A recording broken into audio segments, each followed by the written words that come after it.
समाजवादी के लोगों को भी समीक्षा करनी चाहिए। हम जीते भी हैं, लेकिन जो मकसद हमारा था उसे पूरा हम नहीं कर पाए, हम हारे भी हैं। तो कहाँ वो कमियां रही, उसे दूर तो करना पड़ेगा। पहले बात समझना चाहिए कि जयंत चौधरी जी समाजवादी पार्टी के साथ गठबंधन में है, तो बिना गठबंधन के नेता की मर्जी के या बिना उनसे पूछे उन्होंने चंद्रशेखर रावण जी से मुलाकात की। अब आजम खान से मिलने जाएंगे क्या? देखिए, आज परिवार से मैं मिला हूँ और समय समय पे हम लोग बात करते रहेंगे। और जब कोरोना काल चल रहा था तो उनको उस समय रैली करने की अनुमति किसने दी? सरकार ने ही दी। तो ये सब एक गेम प्लान है। और भाई, मैं आरएसएस की बात करूंगा कि आरएसएस एक चुनाव खत्म करती, दूसरा चुनाव शुरू करती, और आरएसएस के कई हाथ हैं।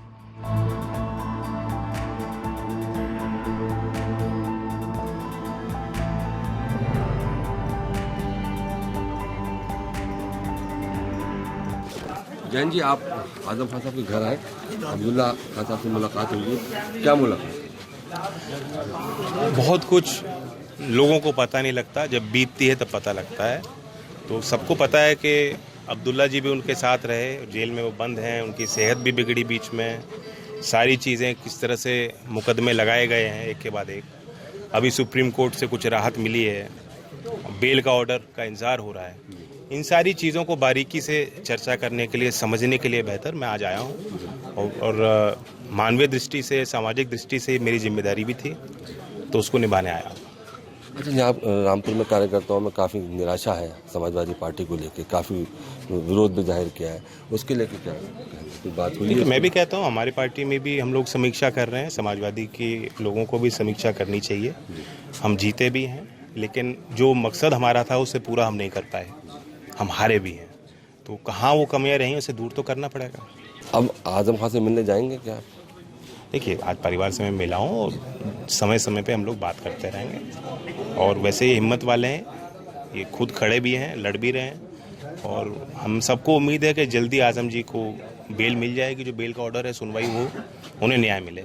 जयंत चौधरी की बात कर लेते हैं। जयंत चौधरी कल एकदम से रामपुर चले गए और वहाँ अब्दुल्ला आजम से मिले, तंजीम फातिमा से मिले, और ऐसे वक्त पे मिले जब बताया जा रहा है कि आजम खान के खेमे और अखिलेश यादव को लेकर नाराजगी का दौर है। जयंत के वहां जाने के क्या मायने? लोग ये भी कह रहे हैं कि जयंत कुछ बी टीम की तरह काम कर रहे हैं, किसी के साथ मिले हैं, क्या मतलब है इसका? जयंत चौधरी जी पर मैं कुछ कहूं उससे पहले बात समझना चाहिए कि जयंत चौधरी जी समाजवादी पार्टी के साथ गठबंधन में है, तो बिना गठबंधन के नेता की मर्जी के या बिना उनसे पूछे उन्होंने चंद्रशेखर रावण जी से मुलाकात की। चंद्रशेखर रावण कौन है? 2 बार चुनाव लड़े चंद्रशेखर रावण की पार्टी, और दोनों बार कहीं 200, कहीं 300, कहीं 500 वोट मिला। इससे ज्यादा वोट कभी उनका नहीं रहा। और बता दें कि किस सीट पर वो पाए हैं वोट। स्वयं गोरखपुर गए थे योगी जी को हराने, 5,000 वोट, 5-6 हजार वोट में सिमट गए। तो जिसका कोई वजूद नहीं है, ऐसी पार्टी को दिन रात मीडिया में भी रखा जाता है, बात उनकी रखी जाती, चर्चा रखी जाती। क्यों रखी जाती? क्योंकि भाई उनसे बीजेपी, आरएसएस को कोई फायदा होगा। ऐसे लोगों से जयंत जी मिले। और जयंत जी के एक और बात हमें याद आती है कि हाथरस का कांड हुआ था, सभी लोग गए मिलने, सपा के लोग, बहुत नेता गए मिलने, मैं भी गया मिलने, और तमाम छोटी पार्टियां गई मिलने। किसी के ऊपर पुलिस ने लाठी नहीं चलाई।